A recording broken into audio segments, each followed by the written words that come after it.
तो हेलो दोस्तों, आज मैं घर पर था। मेरे पापा को पूछकर स्वराज ट्रैक्टर को लेकर चल लेता हूँ खेत की ओर।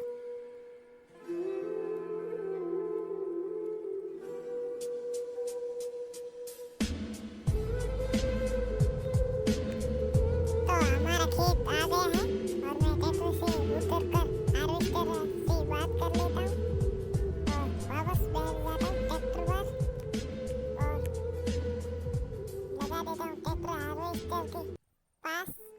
गेहूँ काट रहा है अभी हार्वेस्टर, अभी गेहूँ काट रहा है और कटना है।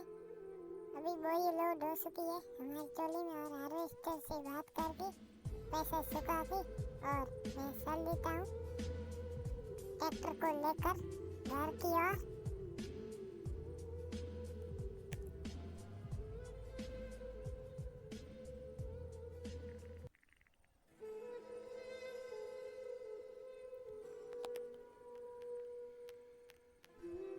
और हमारा घर आ गया।